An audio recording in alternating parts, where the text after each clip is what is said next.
Well, it is that time of the year. I know it doesn't seem like it. Winter tire time. So where are we? Eccles. Hey, Bruce. How you doing? I'm doing awesome. We go over this every single year, winter tires, and Absolutely. why you need them. Yeah. Okay?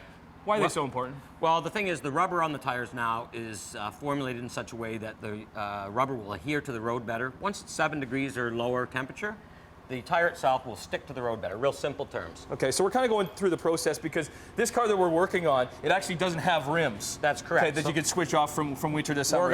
We're gonna mount the tire on to the rim, as you can see. Now, one of the reasons we recommend rims is because, see how you sort of got to stretch the tire onto the rim? So every time you take that tire on and off, you're potentially you're stretching the tire. So are you compromising the tire life? I'm not sure, but we recommend putting rims on. Less labor, easier to store in many ways. So we would totally the problem is the price, right? Because the rims just cost more. Correct. But in the long term of the tire, does it actually work out where the price actually equals out? Yeah, you'll get your initial investment back. I think after about 4 years, we figure with the labor differences, because obviously the more labor here than if it's already on rims, because it's just a simple on-off. Okay. Well, thank you, Scott. Okay, so let's put it on. Now, I know the temperature's been so nice this fall, right? Yeah. But like, listen, winter's coming. So when should people be doing this, Bruce? This is the time. Once the temperature of the roads drops below 7 degrees, which I'm pretty certain is going to happen over the next few weeks, right? This is the time to be putting them on. Anytime going forward.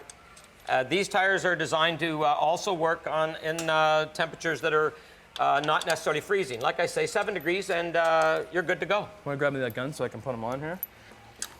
And then we'll be back with lots more with Bruce Eccles here, Eccles Auto Service in Dundas, Ontario, as we're working on this Toyota Prius this morning, getting it all ready for the winter season on Morning Live.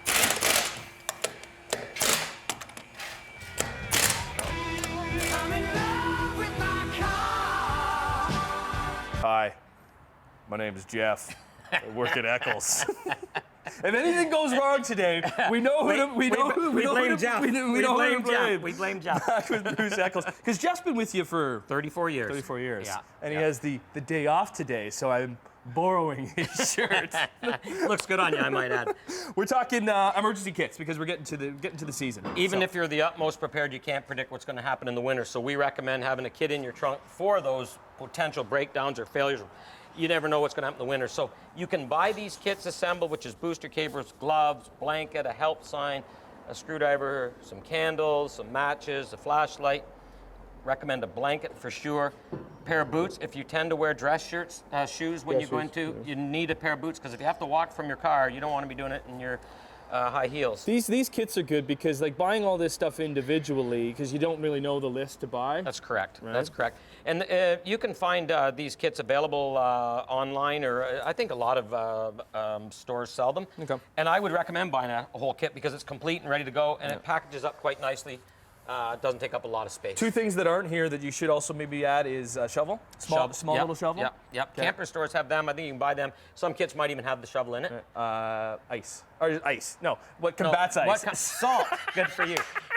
And if You want a whole lot of ice in your car. It's not a bad idea to have ice in your car. See? Good one, Jeff. Yeah. No, a little salt is not a bad idea actually either. You do get stuck, maybe a little salt under the tires. They do make traction pads and stuff like that you can buy too to put under the car. Now, let's talk about batteries, Tim. Okay, we're here with this Mazda. Yeah, okay, so you're going to test this battery, Jeff. So I don't know what to do, Bruce. Go ahead. Okay, because now's the time to be testing the battery? Absolutely. Because the summertime really drains a lot of these batteries? Absolutely. Hot summers, hard on a battery. Okay. So now you're going to Press the green button press here. green, and we're going to test this battery, and we'll see what it comes up with. Okay. Now it wants us to charge the battery and retest. So this battery is actually lower in voltage, and that's the cold cranking amp CCA. So this battery may need replacement. What we're going to do is we're going to charge that battery and retest it. So that's interesting. How often do you replace batteries? Batteries last, I would say if you average out 5 years, 4 or 5 years. 4 or 5 years. But again, like when you're coming in now to get your winter tires changed, now's the time to do all of that stuff. Absolutely. Get your car checked for winter. Battery is one of the important things to have a look at, for sure. Also, be checking your wipers, your headlights, all that type of stuff. And we're going to be doing that next half hour when we go through getting your car all ready for Old Man Winter here at Eccles in Dundas on Morning Live. We've tackled winter tires, we've tackled emergency kits, battery life. Let's get to visibility and wiper blades with Bruce Eccles. Bruce, how often are we replacing wiper blades? Wiper blades should probably be replaced once a year. The sun breaks down the rubber over time so they don't squeeze through the windshield properly. Okay. You can see where these ones have been on a little too long. The rubber's hardened right up on them. And actually, if you look at the other side, Tim, you can see that the windshield's actually damaged. And I'll show you what's happening here, Tim. This wiper blade's come apart.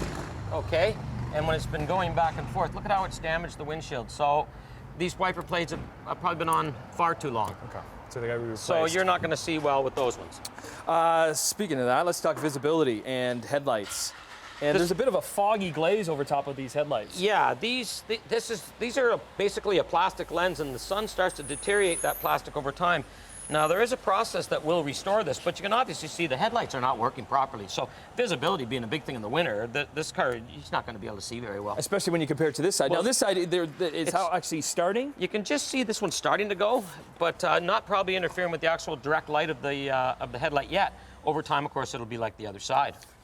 So this whole thing doesn't need to replace. There's some sort of coating that you can put over the top? There is a process we have where we can clean a lot of that off, almost polish it off. Now, that other one is so bad, I'm not positive it could be done. It's one of the worst I've seen in a long time. Right. But when you're doing that, you want to be checking all your lights for all your visibility. Not only do you want to see, but you want people to see you. So you want to make sure your brake lights are working, your signals are working, you know, everything so that when you're in stop and go, bumper to bumper snowstorm, people behind you are going to see you. All right, Bruce, one more with you. Get into the winter season. Let's stay with the visibility stuff. Product for the windshield that you got. We got a product that we apply to the windshield that will help you scrape the ice off in the morning, repels the freezing rain, repels the rain, and just works terrific. It's called Rain-X? No, it's called Aquapel. Okay, there's a little tease for you. We'll see you next half hour here on Morning Live at Eccles in Dundas.